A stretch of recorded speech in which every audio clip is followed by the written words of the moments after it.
الحمد لله نحمده ونستعينه ونستغفره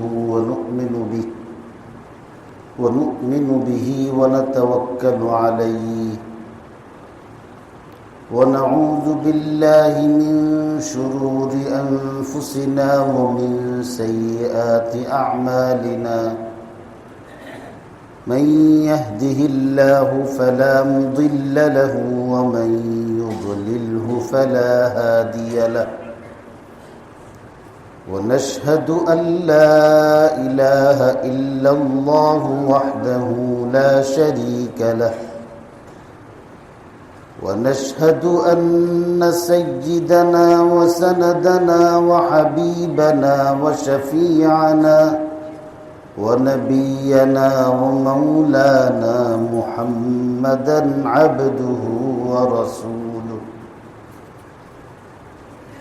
صلى الله تعالى عليه وعلى آله وأصحابه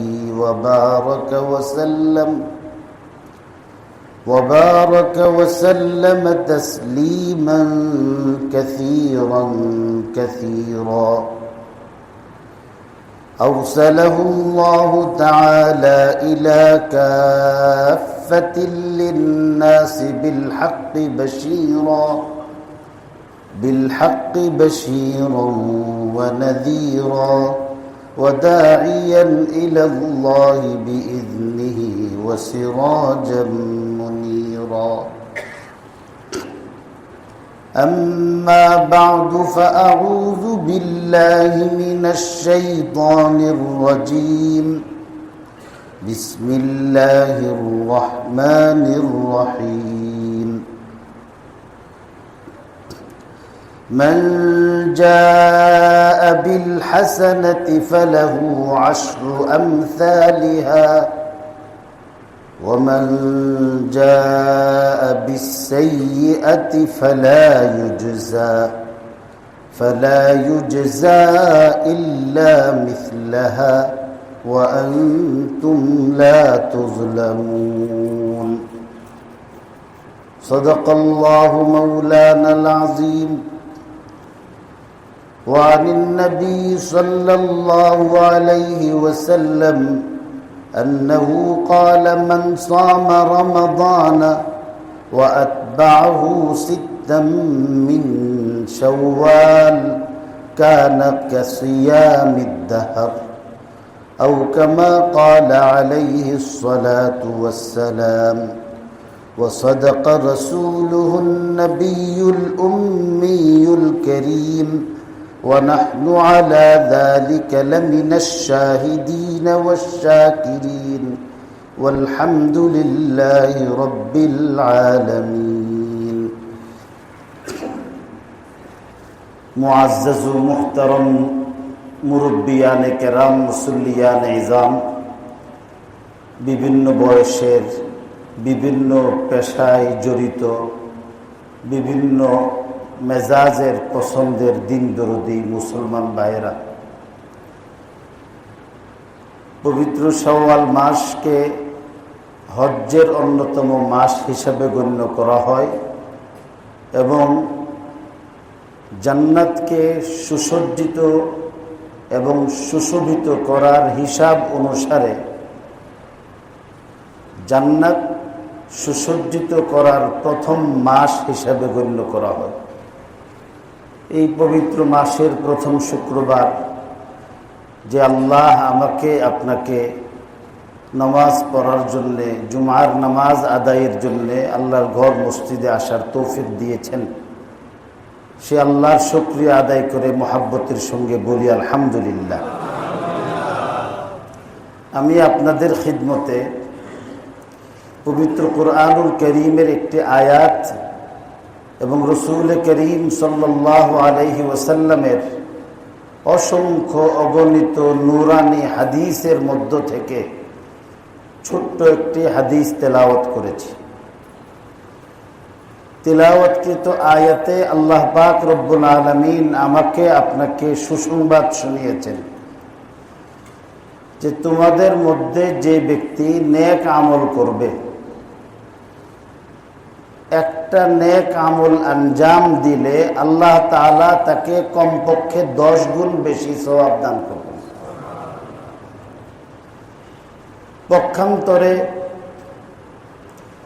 কোনো পাপ যদি কোনো কারণে কারোর হয়ে যায়, তাহলে তার আমল নামার মধ্যে একটা পাপের বিনিময়ে একটা পাপই লিপিবদ্ধ হবে, 10টা লিপিবদ্ধ হবে। এটা আল্লাহ পাক রব্বুল আলামিনের মেহেরবানি। যদি ইনসাফের ভিত্তিতে বিচার করা হয়, তাহলে বিচারে এইভাবে বিচার করা দরকার হইতো, নেক করলে যদি 10 গুণ বেশি সওয়াব পাওয়া যায়, তো বদ করলেও 10 গুণ বেশি গুনাহ তার আমল নামায় লেখা দরকার ছিল। কিন্তু আরহামুর রাহিমিন, আহকামুল হাকিমিন, রহমানুর রহিম, গফফারুস সাত্তারুত তাওয়াবুর রহিম, তিনি ক্ষমাশীল, দয়ালু, মেহেরবান, দোষ গোপনকারী।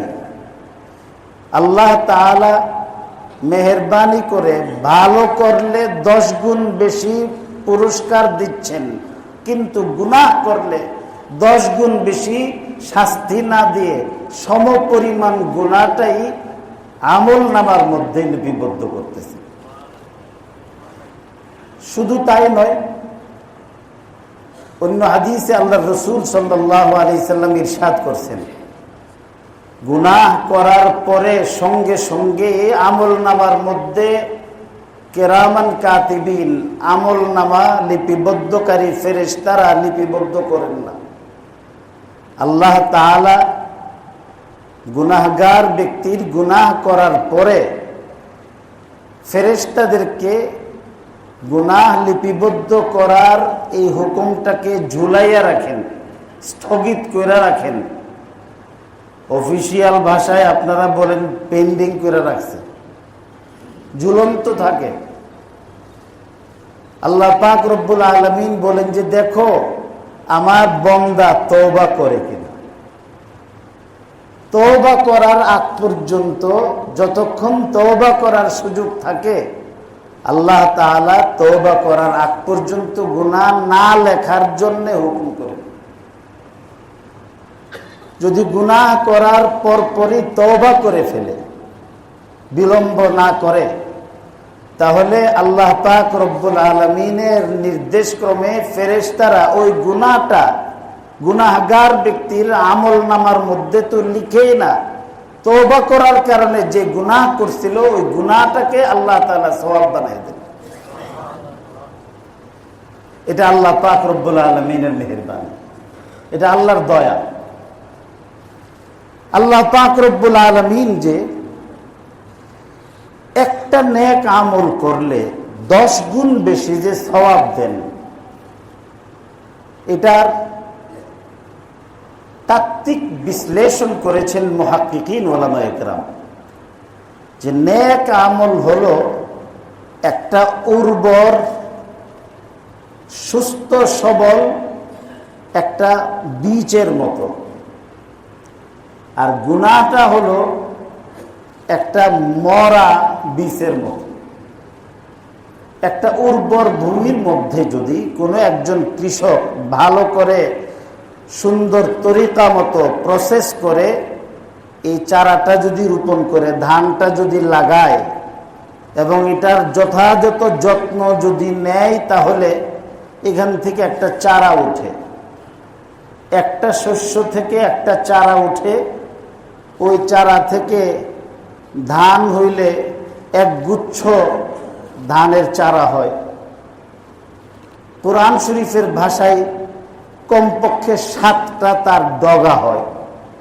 এই প্রত্যেকটা ডগার মাথার মধ্যে এক একটা করে শীষ হয়, এবং এই প্রত্যেকটা শীষের মধ্যে কমপক্ষে 100 করে ধান হয়, গম।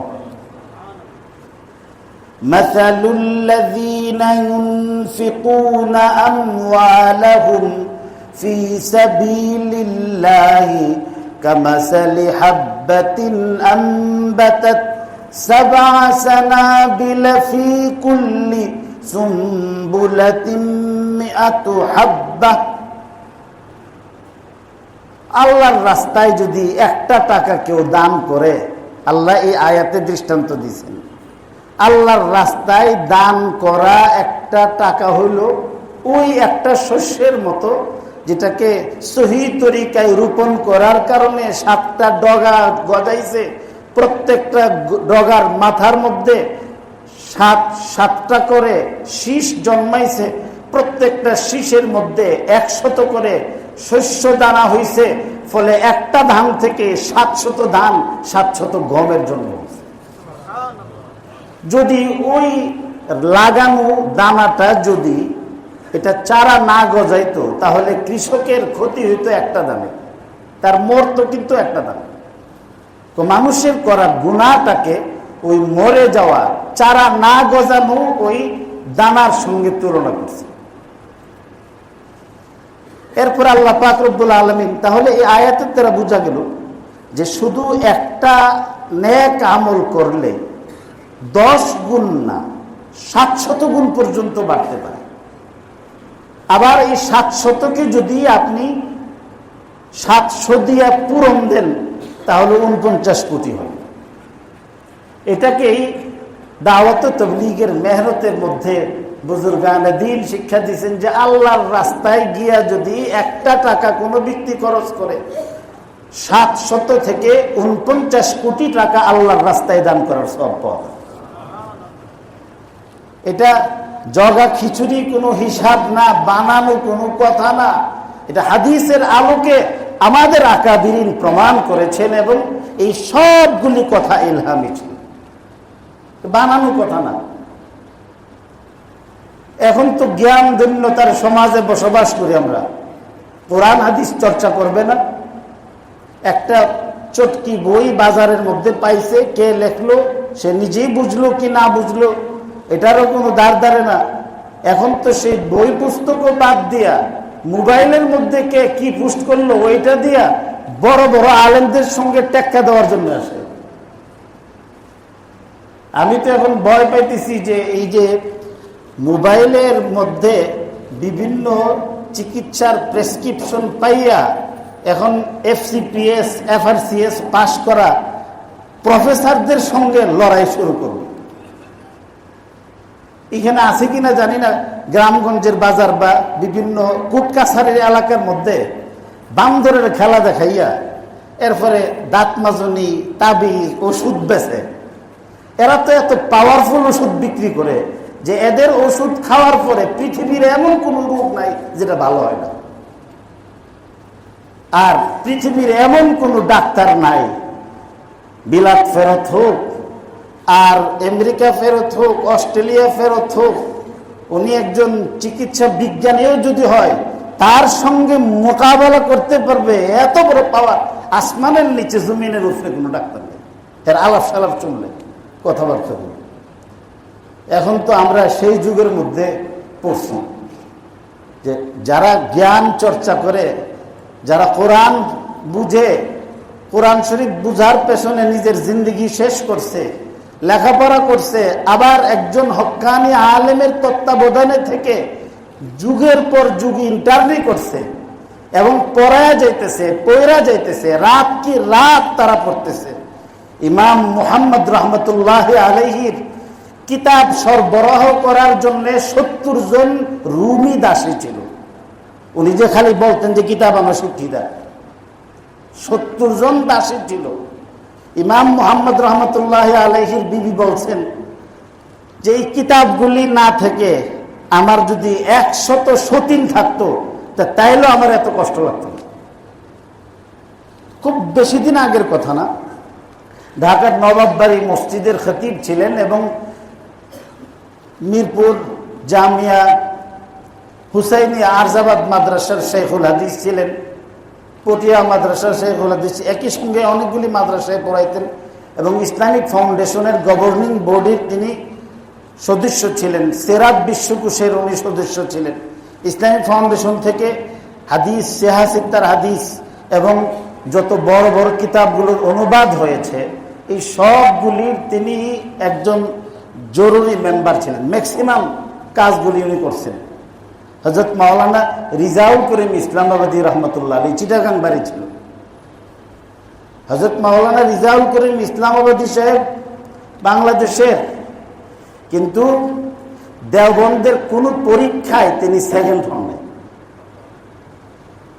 হযরত মাওলানা রিজাউল করিম ইসলামাবাদী সাহেব আর বাইতুল মুকাররমের খতিব হযরত মাওলানা উবাইদুল হক সাহেব, সিলেটের হযরত মাওলানা আমিনুল হক শেখের কাতিয়া, ওনারা একই জমাত, এবং বসুন্ধরা মাদ্রাসার যে প্রতিষ্ঠাতা হযরত মাওলানা মুফতি আব্দুর রহমান সাহেব, বসুন্ধরা মাদ্রাসার প্রিন্সিপাল এবং পটিয়া মাদ্রাসার প্রধান মুফতি ছিলেন, বাংলাদেশের বিখ্যাত মুফতিদের একজন। ওনারা একই জমাতের ছাত্র ছিলেন। মুফতি আব্দুর রহমান সাহেব, কাতিয়ার শেখ সাহেব, খতিব সাহেব, রিজাউল করিম ইসলামাবাদী সাহেব। কিন্তু এই চারজনের এই জমাতে হযরত মাওলানা রিজাউল করিম ইসলামাবাদী সাহেব কখনো সেকেন্ড হন নাই, উনি ফার্স্ট হয়েছেন। এবং উস্তাদে যে লেকচার দিতেন তাকরীর সবকের, এই প্রত্যেকটা হরফ আমরা যেভাবে রেকর্ড করি, যে রেকর্ডে তো যিনি বলতেছেন একটা কথা দুইবার বললে দুইবারই কিন্তু রেকর্ড হয়, তুতলাইলে তুতলামিটাও আপনার কি হয়, রেকর্ড হয়। তো রিজাউল করিম ইসলামাবাদী সাহেবের কলম এমন ভাবে চলতো যে উস্তাদে কোনো একটা শব্দ দুইবার বললে ওনার খাতার মধ্যে দুইবার উঠছে, ওনার খাতার মধ্যে দুইবার উঠছে। এবং ক্লাস শেষ হওয়ার পরে তিনি আবার গিয়ে এটা উস্তাদরে দেখাইতেন, দেখানোর পর উস্তাদ বলতেন যে সহি হে, তারপর উনি এটাকে সত্যায়ন করতেন, অ্যাটেস্টেড করতেন। এই যে আমানত ওনার কাছে সংরক্ষিত ছিল। এই লোকের হাল কি? আমার সৌভাগ্য যে আমি ওনার সঙ্গে অনেক সফর করছি। ওনার স্টাডি রুমের মধ্যে ওনার বিবির যাওয়ার অনুমতি ছিল না। ওনার পড়ার যে রুম, এই রুমের ভিতরে ছেলে মেয়ে যাইবে তো দূরের কথা, ওনার স্ত্রীরও সেখানে যাওয়ার কোনো অনুমতি ছিল না। হাকিমুল উম্মত মুজাদ্দিদ মিল্লাত হযরত মাওলানা আশরাফ আলী থানভী রহমতুল্লাহ আলাইহি খুব অল্প সময় বিশ্রাম নিতেন, পুরাটা সময় পড়াশোনার মধ্যে কাটাইতেন। 1200 কিতাব লিখছেন, 1200 কিতাব লিখছেন। 1200 কিতাব এখানে কয়জনে পড়ছেন? 1200 কিতাব পরিণয় লোক নাই। এবং এক একটা কিতাব অনেক বড় বড় কিতাবও আছে, 10 খণ্ড, 15 খণ্ড, 20 খণ্ড এমন কিতাব। এগুলি কিভাবে করছেন? পড়ার মধ্যে লাগাইছেন। ওনারা সব কিছু করার পরে কিতাব বুঝছে না এমন এক ব্যক্তি এখন ওনারে ভুল ধরা শুরু করছে যে গায়রুল মাগদুবি আলাইহিম ওয়ালাদ-দাল্লিন পড়তে না, হঠাৎ দাল্লিন পড়ে। তাহলে কার কথায় যাব? সিরাতাল্লাযীনা আন'আমতা আলাইহিম পড়ছে, সিরাতাল্লাযীনা আন'আমতা আলাইহিম। এই আন'আমতা আলাইহিমের অনুসরণ করব না যারা নিজেদের জিন্দেগিকে উম্মতের জন্য, কওমের জন্য, মুসলিম জাতির জন্য কুরবান করে গেছে তাদের অনুসরণ করব? তো না বুঝে আপনার যার যেভাবে মনসায় কথা বলে। তো যাই হোক, 7 লক্ষ থেকে 49 কোটি বৃদ্ধি হয়, এখানেও কিন্তু সীমাবদ্ধ না। আল্লাহ তাআলা ওই আয়াতে বলেন ওয়াল্লাহু ইউদাইফু লিমান ইয়াশা ওয়াল্লাহু ওয়াসিউন আলীম। আরে 7 লক্ষ থেকে 49 কোটি কি আল্লাহ যদি চান কাউকে আরো বাড়ায় দিতে পারেন। কিভাবে? আল্লাহর কাছে কোনো অভাব নেই। এই যে তাহলে 10, 100, 700, 49 কোটি, তারপরে সীমাহীন। তো এই যে আয়াতের মধ্যে এই যে ব্যাখ্যা আছে, এই ব্যাখ্যার মানেটা কি? তো মানে হলো যে যার যত ইখলাস, আল্লাহর প্রতি যার যত ভক্তি, আল্লাহ পাক রব্বুল আলামিনের হুকুম যে যত সুন্দর প্রক্রিয়ায় পালন করবে তার ইখলাসের উপর ভিত্তি করে আল্লাহ এই মাত্রা কম বেশি করে। এই জন্যে তাফসীর বাইদাবী শরীফের মধ্যে আমার তিলাওয়াতকৃত এই আয়াতের মধ্যে যে আল্লাহ একটা নেক আমল করলে 10 গুণ বাড়ায়া দেন যে বলছে, তো বলছেন যে আসলে এখানে 10 বলতে সুনির্দিষ্ট কোন সংখ্যা বোঝানো উদ্দেশ্য না, মানে আল্লাহ অনেক বাড়ায়া দেন, এখানে অনেক বেশি যে দেন, একের সঙ্গে 10 বলে বেশি যে দেন, এই কাসরতটা আধিক্যটা বোঝানো উদ্দেশ্য, সুনির্দিষ্ট কোনো আদত বোঝানো সংখ্যা বোঝানো উদ্দেশ্য। হযরতে আলী রাদিয়াল্লাহু তাআলা আনহু এক ঘটনা ঘটছে এবং হযরতে ফাতিমা রাদিয়াল্লাহু তাআলা আনহা অসুস্থ। তো তিনি অসুস্থ, তো সাধারণত অসুস্থ হলে ভালো মজাদার খাবারও মানুষের ভালো লাগে না, খাইতে মনে চায় না, মিষ্টি জিনিসও তিতা লাগে। আবার কখনো কখনো এমন কোনো জিনিস তার মনে জাগে, খাইতে ইচ্ছা হয়, এমন জিনিস খাবার ইচ্ছা হয়েছে মার্কেটের মধ্যে, এটা নয়, আউট অফ মার্কেট। এখন তো আল্লাহ তাআলা এত সহজ করে দিচ্ছেন যে মানুষ সারা বছরই সব সময় যে কোনো জিনিস যদি খুঁজে আল্লাহ তাআলা মানুষের নাগালের ভিতরে করে দিচ্ছে। কোত্থেকে আসছে? 12 মাসই ফসল, 12 মাসে যে ফল ধরে এটা তো এখন আবিষ্কার করছে। আর আল্লাহ তাআলা আজ থেকে 1500 বছর আগে কোরআন শরীফে বলে রাখছে, উকুলুহা দাইমু ওয়া যিল্লুহা তিলকা উকবাল্লাযীনা তাকাউ ওয়া উকবাল তিলকা উকুলুহা দাইমু ওয়া যিল্লুহা তিলকা উকবাল্লাযীনা তাকাউ ওয়া উকবাল আখিরিনাদ দার। আল্লাহ পাক রব্বুল আলামিন এই আয়াতে বলছেন উকুলুহা দাইম, যে বেহেশতের মধ্যে আল্লাহ পাক রব্বুল আলামিন যে ফল দিবেন, এই ফলটা শুধু শীতকালের ফল শীতকালে, গরমকালে পাওয়া যেত না, এটা না। উকুলুহা দাইম,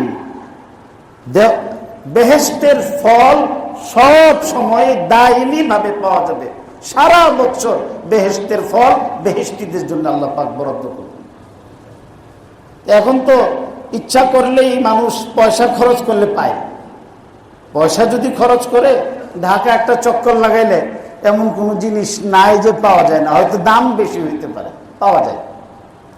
তো হযরতে ফাতিমা রাদিয়াল্লাহু তাআলা আনহার কাছে হযরত আলী বললেন যে আপনার এই অসুস্থ অবস্থায় আপনার কোনো কিছু খাবারের চাহিদা হইতেছে কিনা। তো হযরতে ফাতিমা বললেন যে আনার খাইতে ইচ্ছা হচ্ছে, ডালিম। তো ডালিম খাওয়ার যখন ইচ্ছা হয়েছে, তো হযরত আলী রাদিয়াল্লাহু তাআলা আনহুর কাছে তেমন পয়সা ছিল না, তিনি কারোর কাছ থেকে ধার নিলেন কিছু পয়সা স্ত্রীর হক আদায় করার জন্য। একদম নেহায়েত আপনজনের কাছ থেকে জরুরত অনুসারে ধার করা জায়েজ আছে, এবং এই ধার করাটাকে কর্জে হাসানা বলছে। যারা কর্জে হাসানা দেয়, আল্লাহ পাক রব্বুল আলামিন ইরশাদ করেন যে কর্জে হাসানা যাকে দিল সে তাকে দিল না, সে যেন আমি আল্লাহরে কর্জ দিল। এই জন্য দানের চেয়ে কর্জে হাসানার মধ্যে সওয়াব বেশি, দানের চেয়ে কর্জে হাসানায় সওয়াব বেশি। কারণ কি? আপনি যারা দান করলেন, আপনার দান গ্রহণকারী ব্যক্তির হয়তো টাকার প্রয়োজন নাও থাকতে পারে, আরেকজন হয়তো তাকে দিয়ে দিছে, তার প্রয়োজন আছে কি নাই এটা সুনিশ্চিত না, কিন্তু যে লোকটা আপনার কাছে ধার চাইছে তার যে টাকার জরুরত আছে এটা নিশ্চিত। তো জরুরতের সময়ের একটা টাকা জরুরত না থাকার সময়ের লাখ টাকার চেয়ে বেশি ওজনের। এই জন্যে কর্জে হাসানা এটা নেককার মানুষের কাজ। কর্জে হাসানা কারে বলে? যিনি খুব মহব্বতের সঙ্গে ঋণ দেয় আর এই ঋণ পরিশোধ করার জন্য পিরাপিরি করেন। আপনি দিয়েন, আপনি দিবেন যখন পারেন দিয়েন, তো দেওয়ার পরে আবার ঋণের খুঁটাও দেয় না, যে কয়দিন হয়েছে আমি টাকা না দিলে প্লেটের মধ্যে এই অন্ন আর পড়তো না, হাত আর বিছতো না, আমার বাড়ির ফ্যান খাইয়ে বড় হয়েছে না। এই ধরনের খোটাও দেয় না, আবার ঋণ পরিশোধ করার জন্য চাপ প্রয়োগ করে না। আর যিনি গ্রহণ করছেন তিনি এতটা ভদ্র যে সুযোগ পাওয়া মাত্রই তিনি এই ঋণ পরিশোধ করে ফেলেন। এই জন্য বলেন যে দুই পক্ষেই যার যার ভদ্রতা দেখার লাগে কর্জে হাসানের মধ্যে। যিনি নিচে মায়েরা ফেলার জন্য না, বেকায়দাত ফালাইবার জন্য না, নিজে বেকায়দাত পইরা উদ্ধার হওয়ার জন্য আপনার সহযোগিতা নিচ্ছে, আর সুযোগ পাওয়া মাত্রই সে যেভাবে হোক সেটা আদায় করে ফেলছে। এই কর্জে হাসানা অনেক বড় ইবাদতের সওয়াবের কাজ। তো হযরত আলী রাদিয়াল্লাহু তাআলা আনহু একটা আনার কিনলেন। এই আনারটা কিনে যখন রওনা দিয়েছেন, দেখেন যে রাস্তার মধ্যে অসুস্থ বৃদ্ধ এক ব্যক্তি পড়ে রয়েছে। যখন পড়ে রয়েছে তো হযরত আলী রাদিয়াল্লাহু তাআলা আনহু, ওনারা তো আমাদের মতো লোক ছিলেন না। আমরা তো রাস্তা দিয়ে পড়ে থাকলে অনেক সময় এমন জায়গাও হয় যে অ্যাক্সিডেন্ট করে মানুষ পড়ে থাকে, ভয়ে ধরে না। আবার এটা পরিবেশ পরিস্থিতিটা এত নোংরা হয়ে গেছে যে খারাপ মানুষে অসুস্থতার ভান করে মানুষকে ধোঁকা দিতে দিতে এমন পরিস্থিতি করছে যে ফলশ্রুতিতে প্রকৃত বিপদগ্রস্ত ব্যক্তিরে সাহায্য করার পথটা বন্ধ করে দিচ্ছে। অনেক সময় আছে এইভাবে বিপদে ফেলায়, বিপদগ্রস্ত সেজে সাধারণ মানুষকে, পথচারীকে বিপদগ্রস্ত বানায়, বিপদে ফেলে দেয়। ডাকাইতের একটা গ্যাংয়ের একটা অংশ থাকে। এই জন্য এখন ইচ্ছা করলেও মানুষ সব ভালো কাজ করতে পারে না। এই জন্য হাদিস শরীফে আছে, যখন কোনো সমাজের মধ্যে একটা খারাপ কাজ প্রতিষ্ঠিত হয় তো এটার পরিবর্তে একটা ভালো কাজ সমাজ থেকে আল্লাহ উঠায় আনেন, কিয়ামত পর্যন্ত আর এটা ফিরে আসে না, ফিরে আসে না।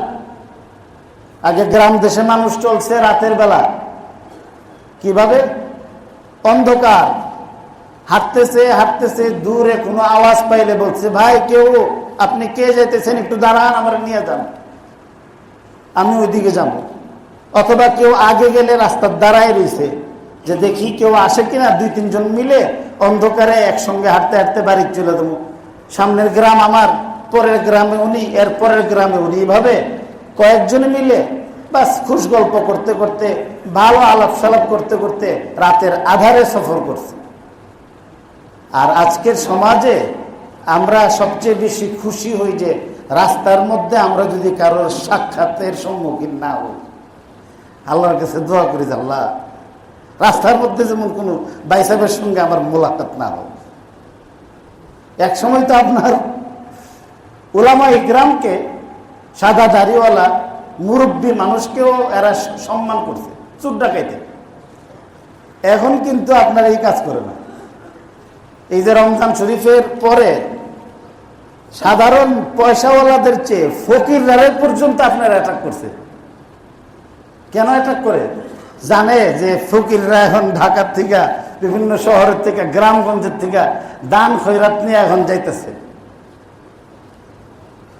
এক ব্যক্তি রমজান শরীফের ভিতরে আইডিবি ভবনের এখান থেকে আপনার 1 নম্বর গাড়ির মধ্যে উঠছে, ফার্ম গেট আসবে 27 তারিখ, 28 তারিখে মসজিদ থেকে বেতন দিছে। হঠাৎ করে একটা গাড়ি দেখলো 7-8 জন মানুষ, তো উনি হাত তুললেন, ফার্ম গেট আসবে। তো গাড়িতে ওঠার পরে গাড়িওয়ালা তার গাড়ির ভিতরে লাইট নিভাই দিছে। আর আশপাশে 7-8 জন যে খেদমতের জন্য আগের থেকে প্রস্তুত হয়ে রয়েছে, 2 জনে এসে হাতে ধরছে, আরেকজনে চোখের মধ্যে আপনার মলম দিয়া খুসান শুরু করছে খেদমত, আর বলতেছে আপনার কাছে কি আছে তাড়াতাড়ি দিয়ে দেন। তো উনি তো আর কিছু দেয় না। তো টাকা পয়সা যখন দেয় না, তো ওনার নাভির নিচে সতরের মধ্যে এইভাবে ধরছে, ধরে আপনার ওই যে প্রেশার মাপে যেভাবে, তো ঠিক এইভাবে চাপ দেওয়া শুরু করছে। তো যখন চাপ দেওয়া শুরু করছে, উনি তো জিহ্বা বের করে দিয়েছে। জিহ্বা বের করে দিয়া সারা রমজানের যা ওনার কামাই আছে সব দিয়া আল্লাহর রহমতে ফার্ম গেটে নামছে।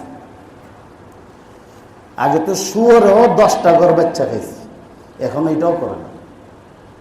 এটা পরিস্থিতি এমন হাল দাঁড়াইছে যে মানুষ এতটা খারাপ হয়েছে যে মুরব্বীদেরকেও সম্মান জানে না।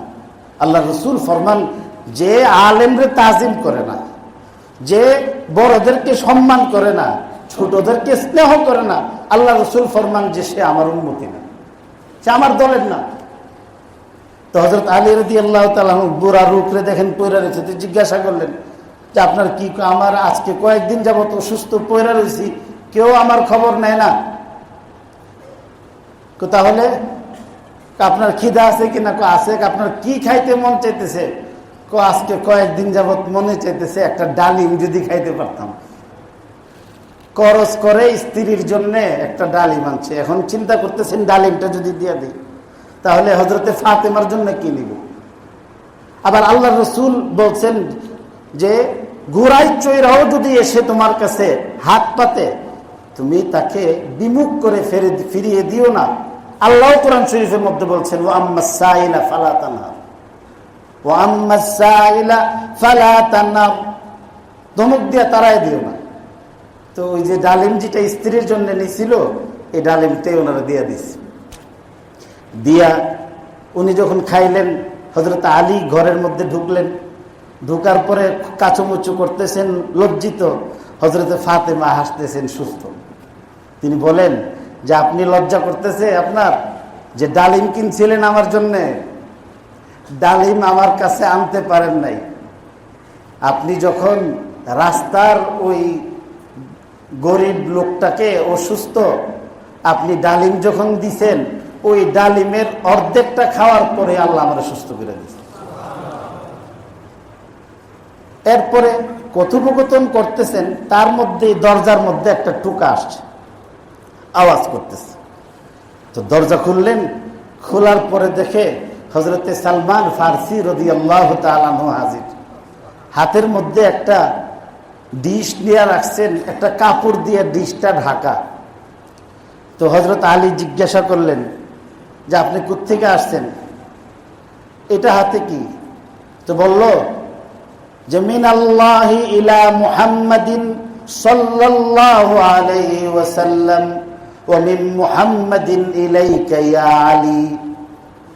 আল্লাহর পক্ষ থেকে এই ডিশটা প্রথমে নবীজির কাছে পাঠানো হয়েছে, আর নবীজি ওই ডিশটা আমাকে দিয়ে আপনার কাছে পাঠাইছে।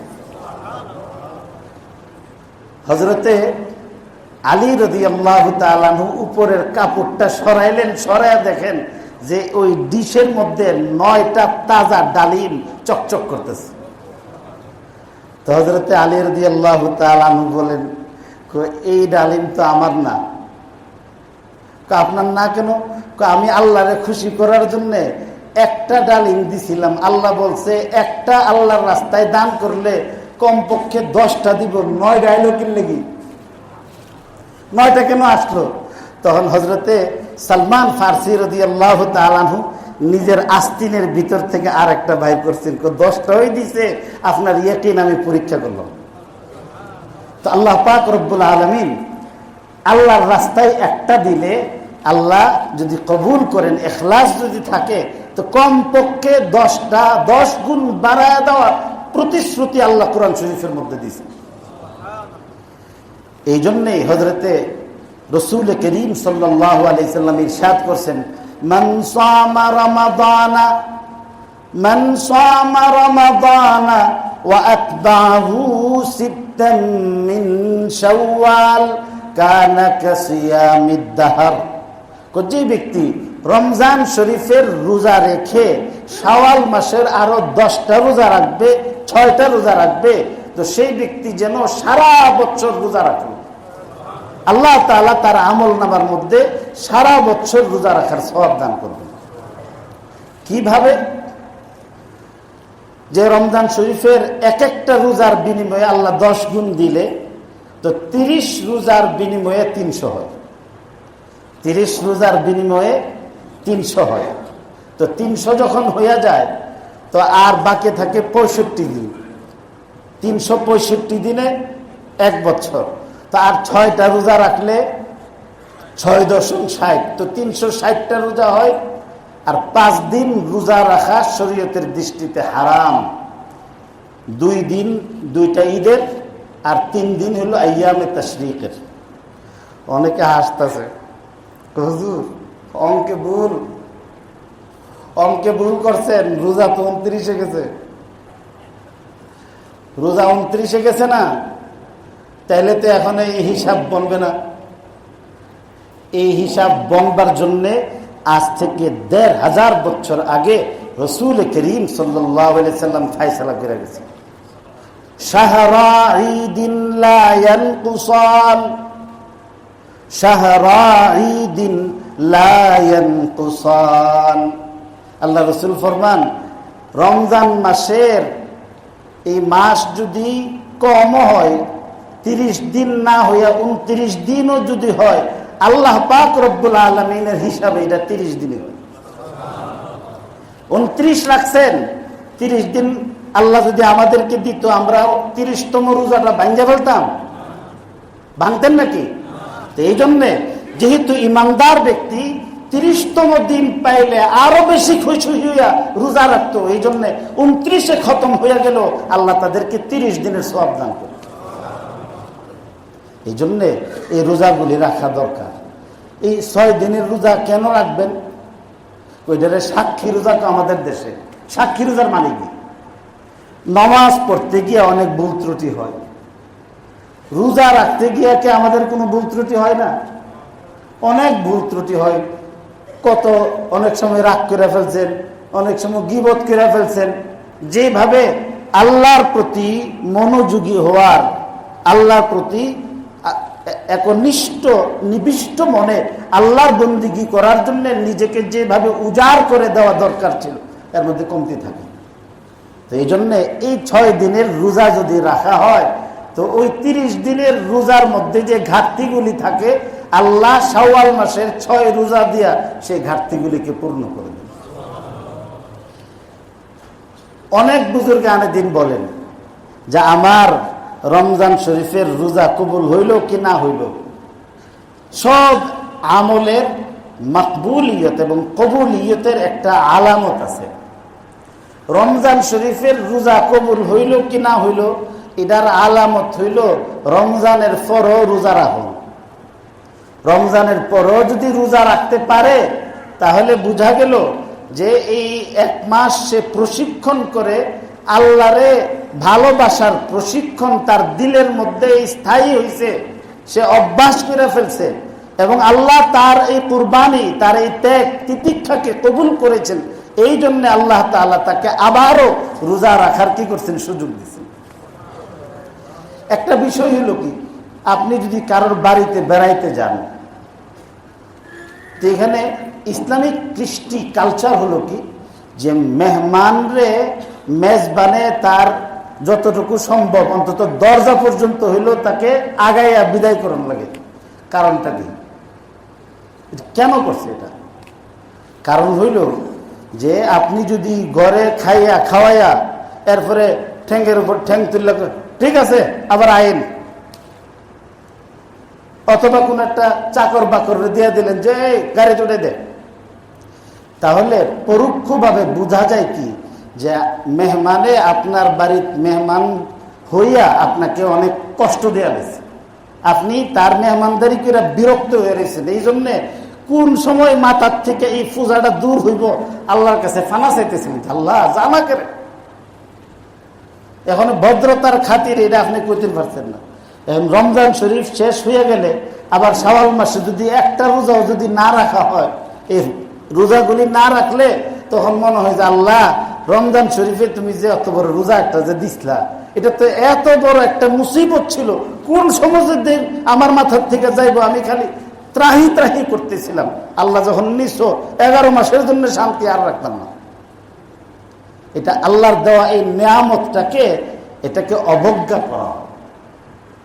পক্ষান্তরে যদি এই আমলটা করে আমার নমাজের, আমার রমজান শরীফের ত্রুটি বিচ্যুতিগুলি যেমন আল্লাহ তাআলা পূর্ণ করে দেন, আবার এর দ্বারাতে একটা মানুষের নাজাতের জন্য যথেষ্ট।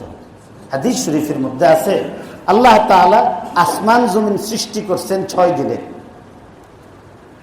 খালাকাস সামাওয়াতি ওয়াল আরদা ফি সিত্তাতি আইয়ামিন সুম্মা ইসতাওয়া আলাল আরশ। আল্লাহ 4 দিনে আসমান সৃষ্টি করছেন আর ভূমণ্ডল সৃষ্টি করছেন 2 দিনে। তো আল্লাহ তাআলা এই 6টা দিন শাওয়াল মাসের থেকে শুরু করছিলেন, শাওয়ালের 6 দিন।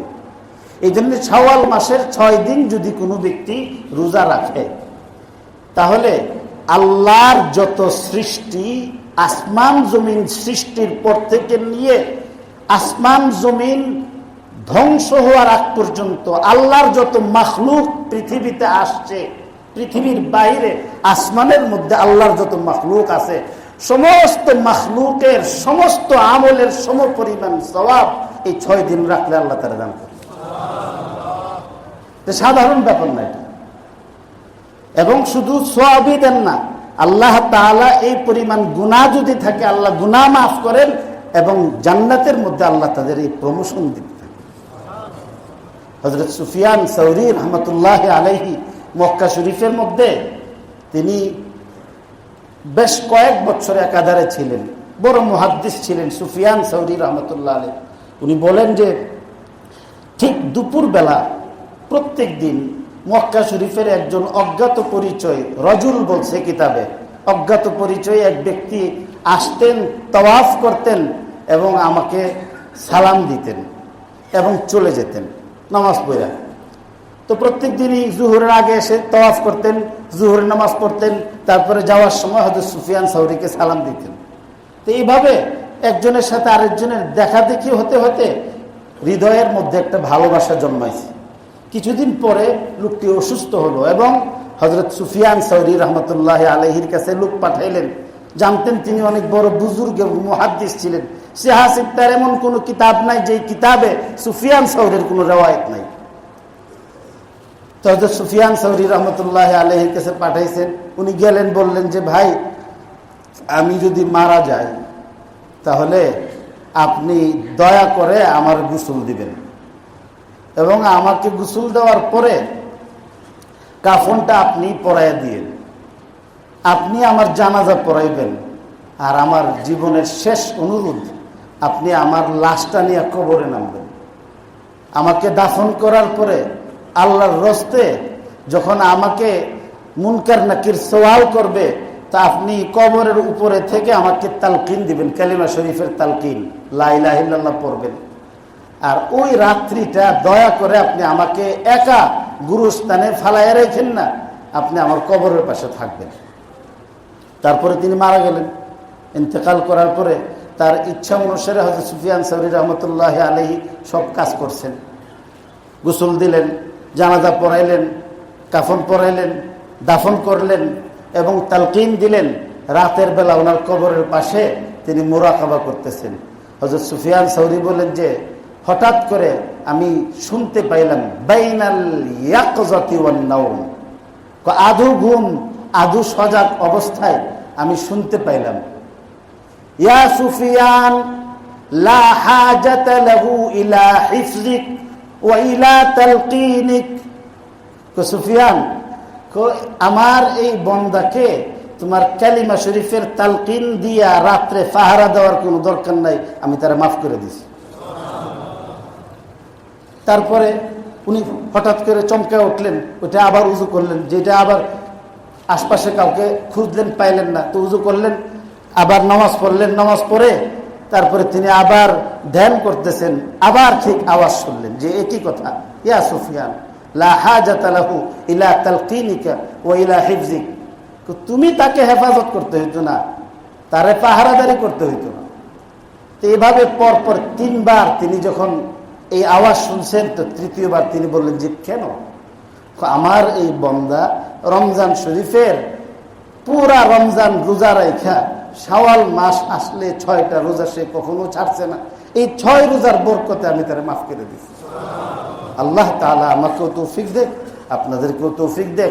একসাথেও 6টা রোজা রাখতে পারবেন, ভাঙ্গাও রাখতে পারবেন, তবে একসাথে রাখতে পারলে বেশি সহজ এবং বেশি আরাম, আসান। ভাঙ্গা রাখার মধ্যে কষ্ট বেশি, কিন্তু ভাঙ্গা রাখলেও এই শাওয়াল মাসের সাক্ষী রোজা আদায় হয়ে যাব। আল্লাহ তৌফিক দান করুন। ওয়া আখিরু